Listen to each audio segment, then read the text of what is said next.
हमारे नायक का नाम सुप है। It wasn't hard to understand कि मैं देहांतरित हो चुका था। शायद यह थोड़ा ट्रेजिक भी था।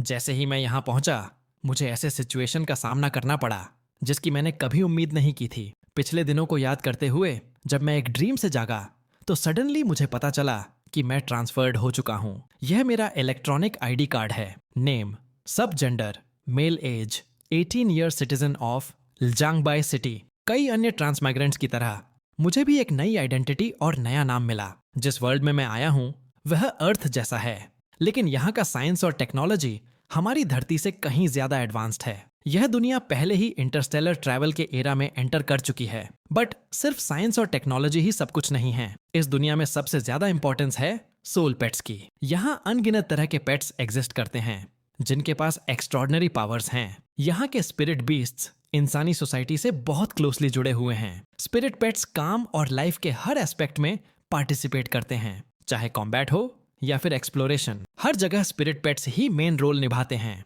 इन स्पिरिट पेट्स को ट्रेन करना स्पिरिट पेट मास्टर्स की जिम्मेदारी होती है, जिन्हें लोग बीस्ट ट्रेनर्स भी कहते हैं। यहाँ तक कि किसी पावरफुल नेशन की स्टेटस भी उसके स्पिरिट पेट्स की स्ट्रेंथ पर डिपेंड करती है। इसका मतलब साफ है, यह वर्ल्ड स्पिरिट पेट्स की स्ट्रेटजी से चलता है। अगर यह दुनिया स्ट्रॉन्ग को रिस्पेक्ट देती है तो मुझे भी सर्वाइवल और अच्छा लाइफ जीने के लिए स्ट्रॉन्ग बनना ही होगा। और स्ट्रॉन्ग बनने के लिए मुझे एक प्रॉपर प्लान बनाना पड़ेगा, स्टेप बाय स्टेप। सबसे पहले मुझे अपनी करंट सिचुएशन को पूरी तरह समझना होगा। अब से मैं सूपिंग हूँ। सूपिंग की चीजें ही मेरी चीजें हैं। अ गुड स्टार्टिंग पॉइंट बहुत जरूरी है। तभी अचानक मैंने एक आवाज सुनी। दरवाजे पर नॉक हुआ और मैं उसे ओपन करने चला गया। नहीं, ये तो वो लेजी वर्म है। तुम इतनी सुबह उठ भी सकते हो? कहीं मैंने भूत तो नहीं देख लिया? रूम में रखी फोटो को देखकर मैंने गेस किया कि यह लड़की ओरिजिनल ओनर की यंगर सिस्टर होगी। वो काफी क्यूट लग रही थी, लेकिन उसकी छाती पर लगे बैज ने मेरा ध्यान खींच लिया। मेरी नजरें टिकते ही वो गुस्सा हो गई और सीधे मुझे पंच कर दिया। क्या गंदे ख्यालात सोच रहा है तू? अभी मिसअंडरस्टैंडिंग है। कॉफ कॉफ, मैंने जल्दी से कहा। लेकिन सीरियसली, ये कैसी गर्ल है? उसके हाथ तो एकदम ऑक्स जैसे स्ट्रांग हैं। उस पंच ने ऑलमोस्ट मेरी सांस ही खींच ली। उसने गुस्से में कहा, तू पहले से ही एक स्पिरिट पेट मास्टर है, फीनिक्स माउंटेन एकेडमी का first year spirit pet master. और सुन ले सूपिंग, कुछ भी बेवकूफी करने के बारे में सोचना भी मत लग रहा था कि ओरिजिनल ओनर और उसकी यंगर सिस्टर के बीच रिलेशन बहुत अच्छा नहीं था। उसका ओल्डर ब्रदर होना ही जैसे उसे खटक रहा था। आखिर तुझसे और क्या क्या उम्मीद की जा सकती है? क्या ओरिजिनल ओनर वाकई इतना स्कमी ओल्डर ब्रदर था? क्या तूने सारी घटिया हरकतें भूल ही डाली? सूपिंग लोगों के बैग में बग्स भरना, उनके स्नैक्स खाना, टॉयलेट सीट पर ग्लू लगाना, टूथपेस्ट की जगह मस्टर्ड भरना और उनके शूज छुपा देना ताकि वो बाहर ही न जा पाएं। कैसी बेकार और डिस्गस्टिंग आदतें थीं ये, बिल्कुल यूजलेस स्कम जैसा। फिर उसने गुस्से में कहा, शॉर्ट में मैं तुझसे बस इतना कहने आई हूं कि तुरंत जाकर स्पिरिट पेट स्टोर संभाल। तेरे कस्टमर्स बार बार कॉल कर रहे हैं और मेरे पास आकर तमाशा कर रहे हैं। आज ही जाकर डील कर, नहीं तो मैं तुझे छोड़ूंगी नहीं। ये बोलकर उसने मुंह घुमाया और जाते जाते दरवाजा बैंक से स्लैम कर दिया। मैंने ओरिजिनली सोचा था कि ओरिजिनल ओनर बस नॉर्मल होगा, लेकिन अब लग रहा है कि उसकी इमेज काफी नेगेटिव और गंदी थी। वो तो एकदम पीस ऑफ ट्रैश निकला। हाथ में कुछ नहीं था। मुझे उम्मीद नहीं थी कि उसके पास सच में एक स्टोर भी होगा, लेकिन ये तो थोड़ा यूजफुल लग रहा है। सीन चेंज होता है प्रॉस्पेरस लॉन्गजोंग बे सिटी में। मैप के हिसाब से सूपिंग उस स्टोर तक पहुंचा। वो स्टोर पुराना और बिल्कुल टूटा फूटा था। मैंने सोचा बस थोड़ा सा रिपेयर कर दूं और फिर नॉर्मल बिजनेस शुरू हो जाएगा।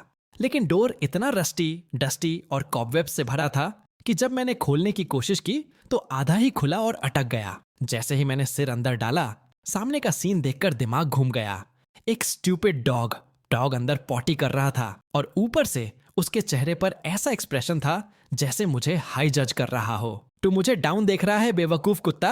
रात को तुझे चिली पेपर्स के साथ स्टर फ्राई बना दूंगा। मैं स्लीव्स चढ़ा ही रहा था। तू बेवकूफ डॉग। अचानक मेरी पीठ पर किसी ने जोरदार किक मारी और मैं गोल गोल उड़ते हुए जाकर गिर पड़ा। सूपिंग घबराकर बोला, तुम कौन हो? वो आदमी सीधे स्टोर के अंदर घुस आया, सुइंग का पुराना रस्टी दरवाजा पूरी तरह धकेलते हुए। अरे, क्या तू अपने नए कस्टमर्स को इतनी जल्दी भूल गया? मैं यहाँ पूरा 1 हफ्ता से बैठा हूँ तेरे इंतजार में। मेरे मन में सवाल उठा, क्या ये दुश्मन है?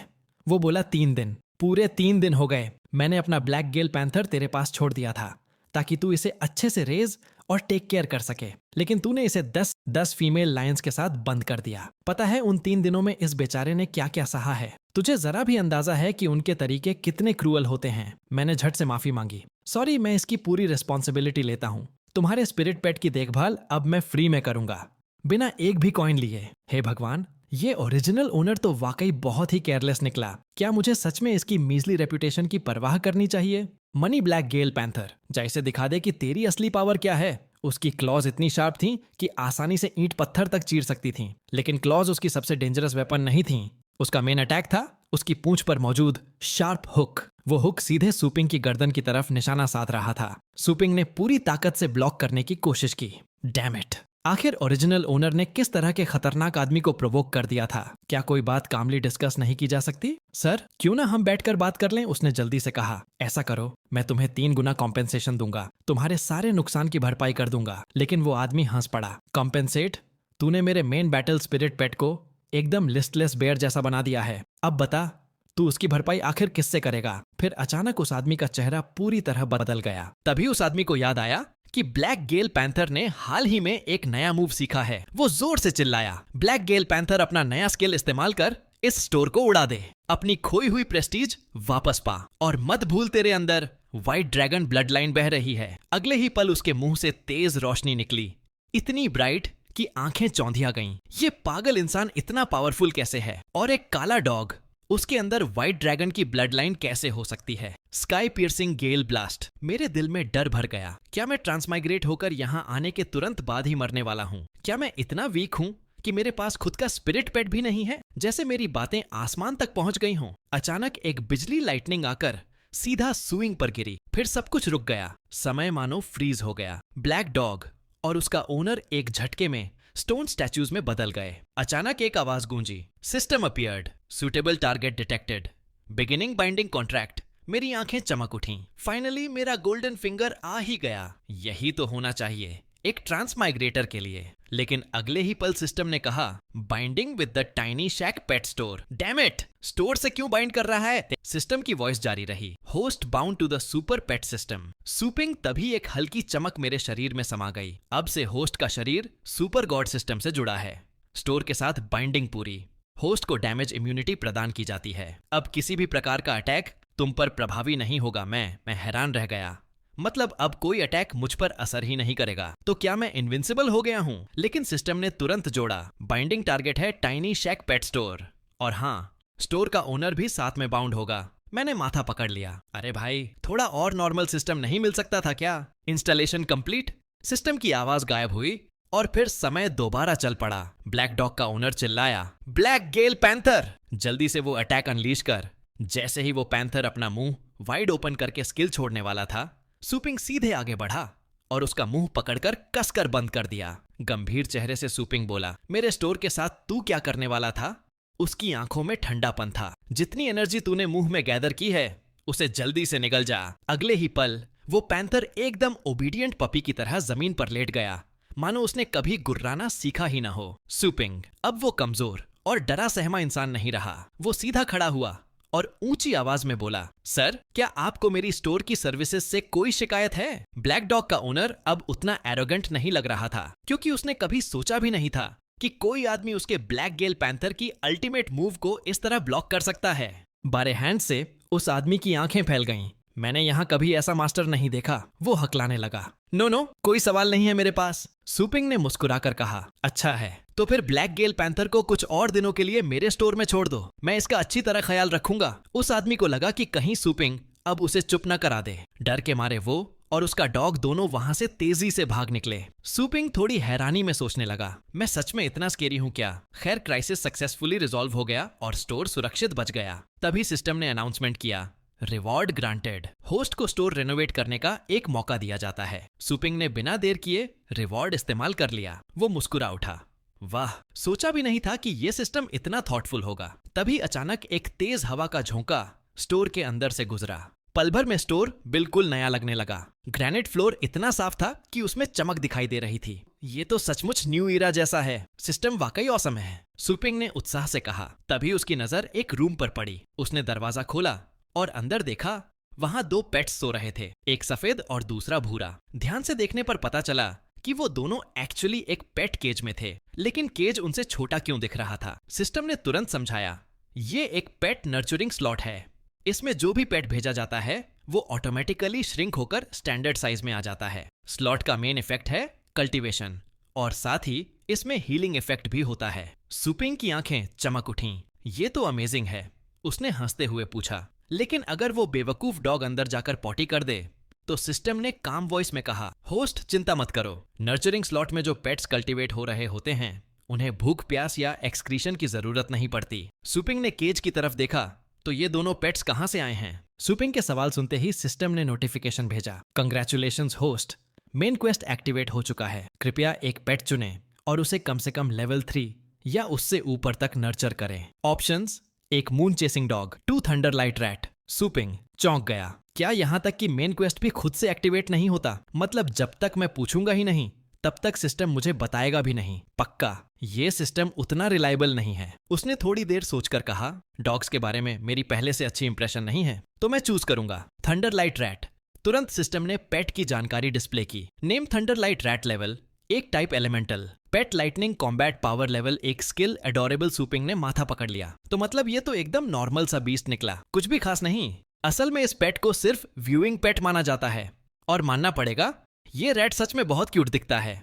सुपिंग ने हैरानी से कहा, एडोरेबल एक स्किल है और नाम थंडरलाइट रैट है तो इसमें थंडर और लाइटनिंग कहाँ है? सिस्टम ने कामली समझाया, पेट्स अपने ओनर की ट्रेनिंग कंटेंट पर डिपेंड करते हैं। जैसे जैसे ओनर उन्हें ट्रेन करेगा वैसे वैसे ये नए स्किल्स कॉम्प्रिहेंड करेंगे। सुपिंग कुछ और पूछ ही रहा था कि तभी सिस्टम की voice Gunji, selected pet will enter nurturing interface in 10 seconds, thunder cloud realm initialising. अचानक सुपिंग के पैरों के नीचे की जमीन फट गई और एक ब्लैक होल प्रकट हो गया। सुपिंग और छोटा रैट दोनों घबराकर नीचे गिर पड़े। सुपिंग ने मार्शल आर्ट्स स्टाइल में गिरते हुए कुछ समरसॉल्ट्स मारकर बैलेंस बना लिया, लेकिन बेचारा छोटा रैट सीधे धड़ाम जमीन में जा टकराया। सुपिंग ने जब नर्चरिंग बेस देखा तो उसकी आंखों पर भरोसा नहीं हुआ। ये तो थंडर क्लाउड सी रेल्म है वो और रैट दोनों अंदर की ओर बढ़े। कुछ दूर चलने के बाद उनके सामने एक बहुत ही विशाल ट्री आया। सुपिंग ने सोचा, अगर ये पेड़ इतना बड़ा है तो यहाँ रहने वाले क्रीचर्स कितने विशाल होंगे। सिस्टम ने आगे समझाना शुरू किया, थंडर क्लाउड सी रेल्म यानी अनगिनत प्राचीन डिवाइन बीस्ट्स का जन्म स्थान। यहाँ लाइटनिंग एलिमेंट बहुत अबंडेंट है जो लाइटनिंग टाइप पेट्स की कल्टीवेशन के लिए परफेक्ट है।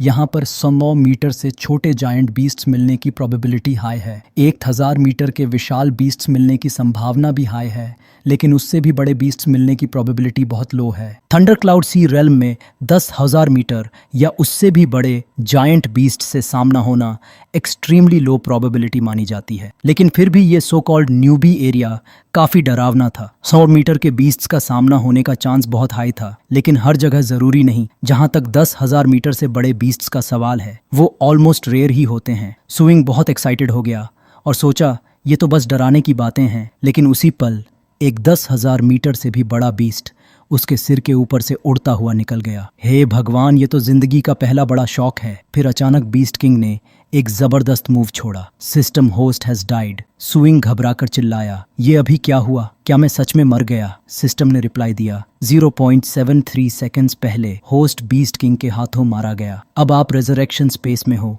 रिवाइवल का इंतजार कर रहे हो। वार्निंग, अगर मिशन टाइम पर पूरा नहीं हुआ तो होस्ट के पॉइंट्स कम कर दिए जाएंगे और अगर डेडलाइन से पहले कल्टीवेशन एरिया छोड़ा तो भी पनिशमेंट मिलेगा। सिस्टम, अगर होस्ट के पॉइंट्स 60 से नीचे गए तो ये मिशन फेलियर माना जाएगा और उस हालत में होस्ट को डिलीट कर दिया जाएगा। सुपिंग घबराकर बोला, अरे अरे सिस्टम, ये बात पहले क्यों नहीं बताई? अभी मेरे पास कितने पॉइंट्स हैं? सिस्टम, क्या तुम्हें ये स्क्रॉल बार दिख रहा है? इसे नीचे स्वाइप करो और तुम्हें मिशन के रिवॉर्ड्स और पनिशमेंट्स दिखाई देंगे।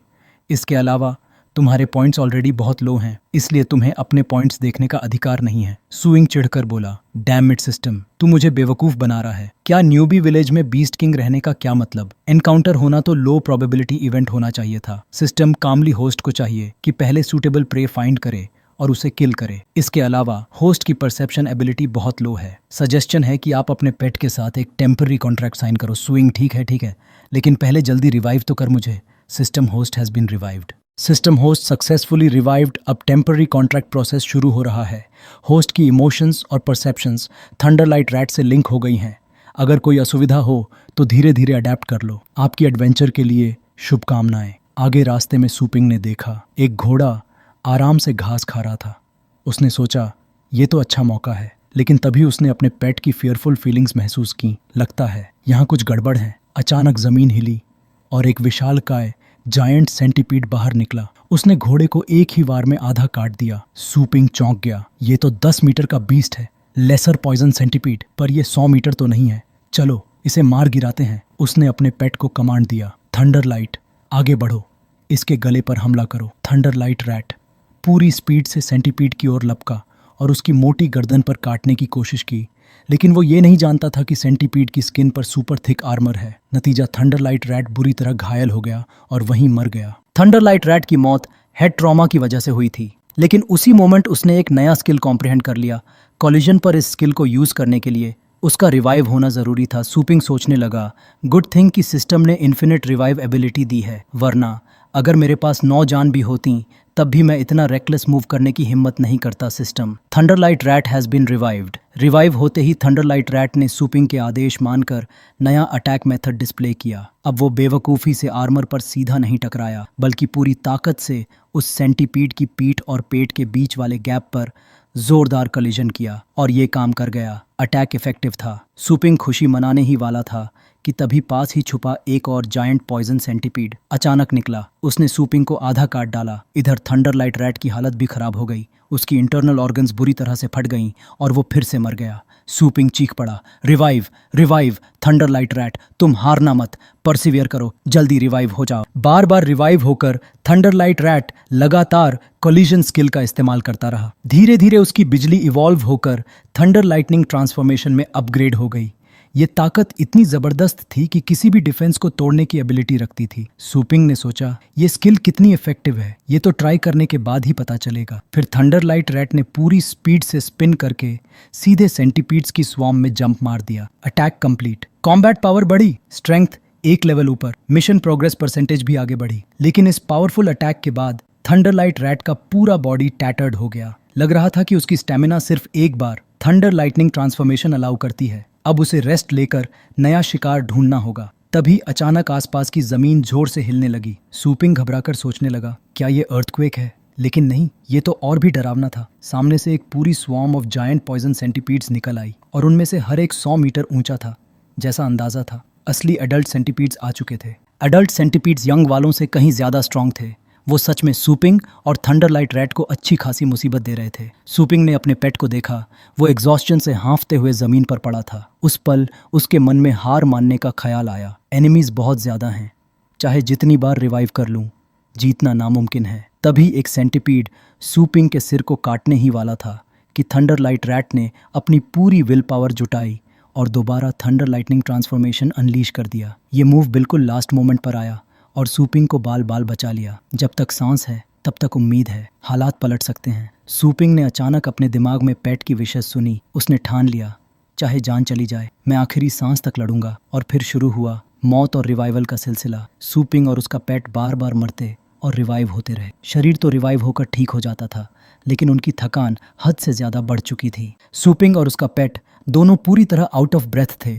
तभी सिस्टम फाइनली प्रकट हुआ और बोला, सिस्टम, ये सब तुम्हारी मेंटल स्ट्रेंथ की डिप्लीशन की वजह से है। फ्यूचर में जब भी कॉम्बैट पावर ट्रेन करो तो साथ में अपनी मेंटालिटी भी स्ट्रांग बनाना जरूरी है। सूपिंग ने सोचा, ओह तो ये बात है। चाहे कार कितनी भी अच्छी क्यों ना हो, बिना गैस के बेकार है। थोड़े से समय का फायदा उठाकर थंडर लाइट रैट रॉक्स के पीछे छुपकर हल्की हल्की चर्पिंग करने लगा। इसी बीच सूपिंग ने महसूस किया कि यहाँ का टेरेन उस जगह से काफी अलग है जहाँ जायंट पॉइजन सेंटीपीड था। असल में वो अब तक जिस जमीन पर खड़ा था वो कोई साधारण जमीन नहीं थी। वो दरअसल एक स्टोन टेंटिकल मॉन्स्टर था, 10 मीटर लंबा बीस्ट। ये क्रीचर बेहद अगली था और लड़ाई भी गंदी ट्रिक्स से करता था। अचानक उसने सूपिंग की ओर जबरदस्त एसिड स्प्रे कर दिया, लेकिन सूपिंग की क्विक रिफ्लेक्सेस ने उसे बचा लिया, वरना वो एक ही पल में खत्म हो गया होता। मिशन पूरा करने के लिए सूपिंग ने थक हारकर भी थंडर लाइट रैट को आदेश दिया, पूरा दम लगाकर अटैक करो, सबको तुम्हारी ग्रोथ दिखनी चाहिए। कई बार हारने और रिवाइव होने के बाद आखिरकार मिशन कंप्लीट हुआ।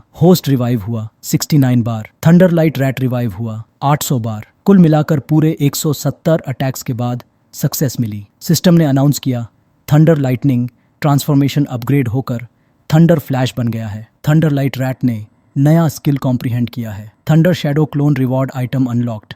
पेट अप्रेजल टेक्निक सिस्टम ने आगे समझाया। एलिमेंट्री थंडर फ्लैश और thunder shadow clone legendary 10। Great lightning techniques का हिस्सा नहीं है। पेट स्किल्स को कॉम्बैट पावर के आधार पर 6 लेवल्स में डिवाइड किया जाता है। लेवल जितना हायर होगा, स्किल उतनी ही पावरफुल होगी। कुछ स्किल्स ऐसे होते हैं जो एंशिएंट टाइम्स से इनहेरिट हुए हैं, जिन्हें सीक्रेट टेक्निक्स कहा जाता है। लेकिन इन टेक्निक्स को सीखने का तरीका बहुत पहले खो चुका है।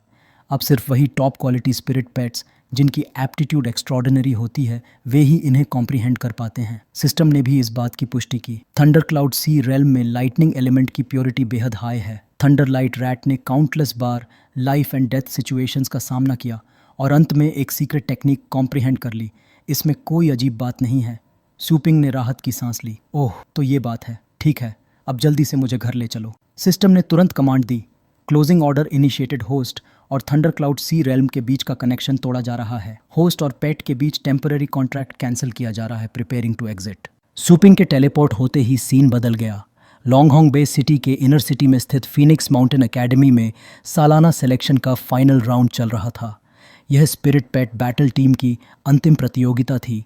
इसमें एकेडमी के स्टूडेंट्स आपस में भिड़ रहे थे। विनर को एक लेजेंडरी स्पिरिट पेट ग्रैंडमदर का डिसाइपल बनने का मौका मिलने वाला था। चारों ओर माहौल बहुत लाइवली था। भीड़ के बीच सिएनिंग, जो फीनिक्स माउंटेन की 3rd year spirit pet master थी, खड़ी होकर देख रही थी।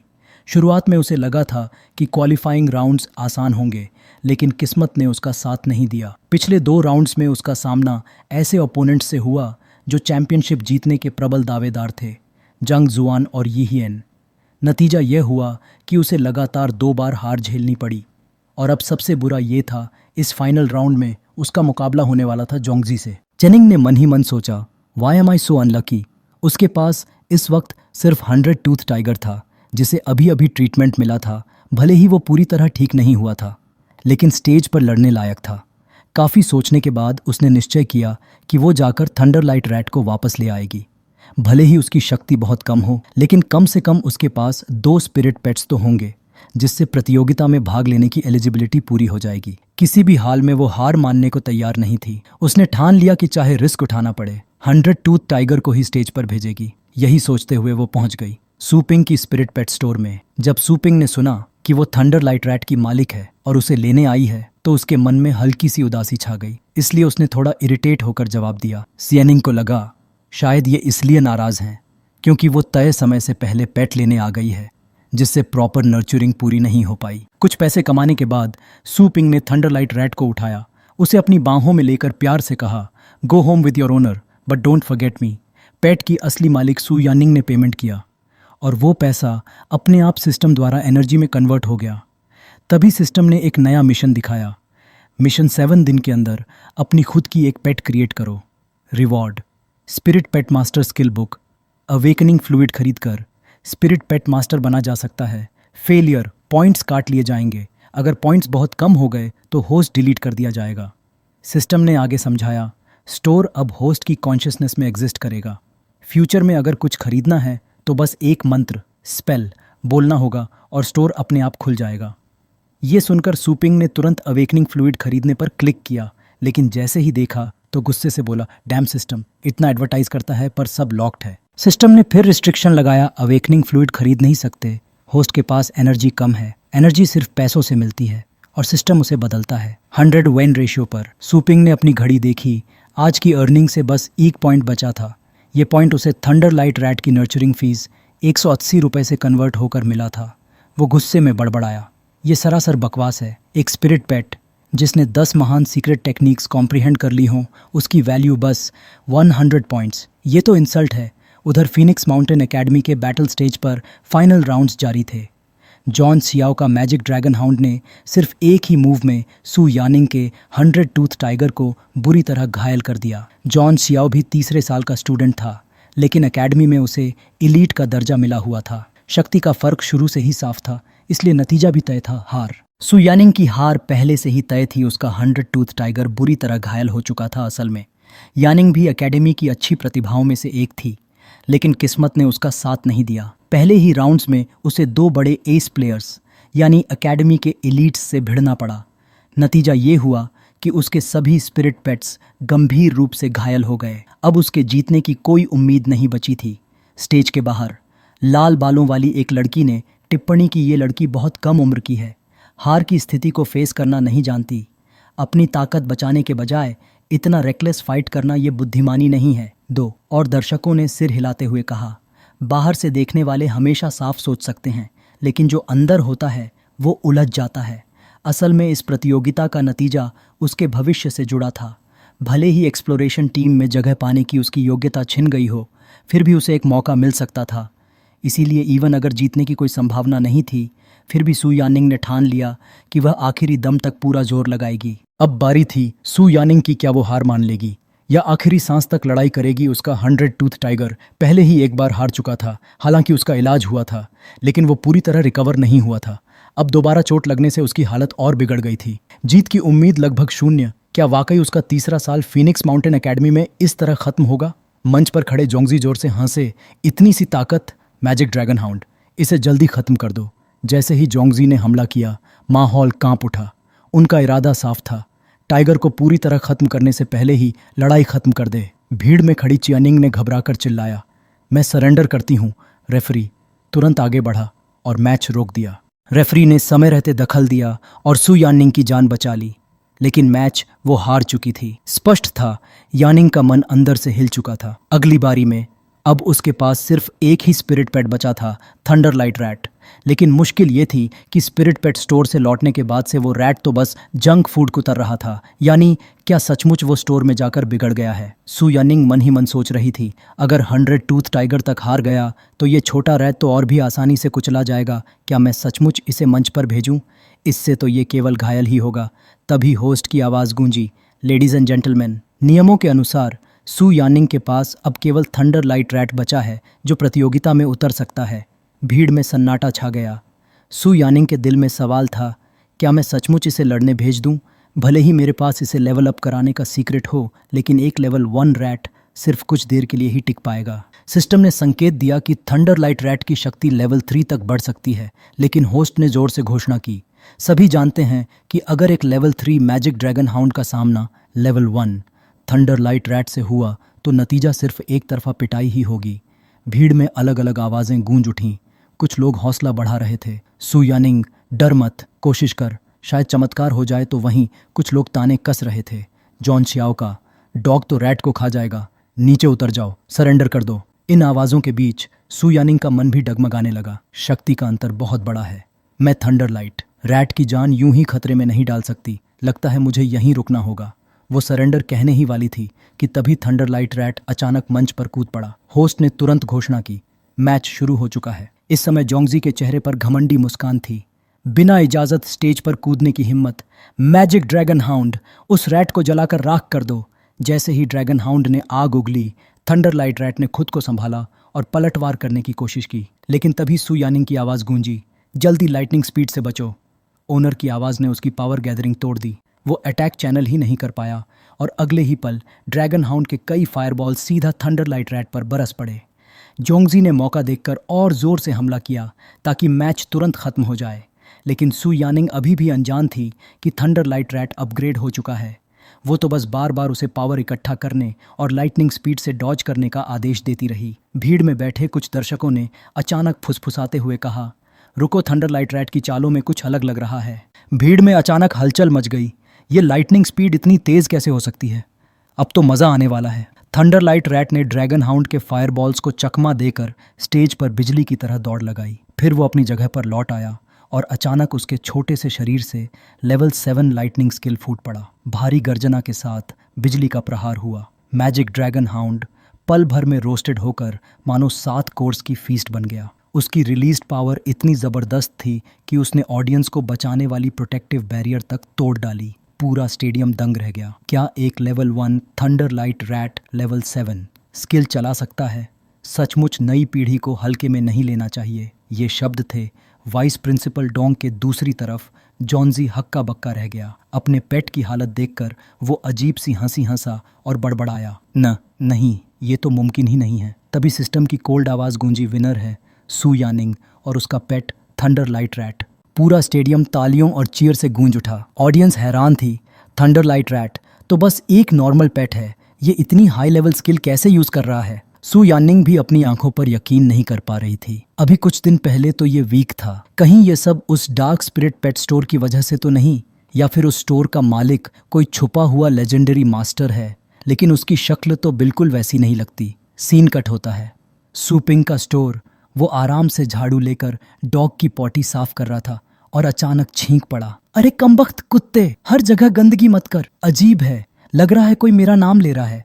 फिर कैमरा वापस कंपटीशन ग्राउंड पर जूम करता है। नमस्कार व्यूअर्स, आज की ये लड़ाई। अनाउंसर की आवाज गूंज उठी। ये लड़ाई फिनिक्स माउंटेन एकेडमी की हिस्ट्री में दर्ज होगी। एक लेवल 1 स्पिरिट पेट ने लेवल 7 स्किल मास्टर कर लिया है। सिर्फ एकेडमी ही नहीं, पूरे लॉन्गहोंग सिटी में ऐसा कभी नहीं देखा गया। ऑडियंस शॉक में थी। उसी समय जोंगजी गुस्से से बोला, मुझे पहले ही समझ जाना चाहिए था। इतना इंपॉर्टेंट मैच में मैं उस मॉन्स्टर को मौत के मुंह में कैसे भेज सकता था। फिर होस्ट ने हाथ उठाकर रिजल्ट अनाउंस किया। इस मुकाबले का नतीजा टाई।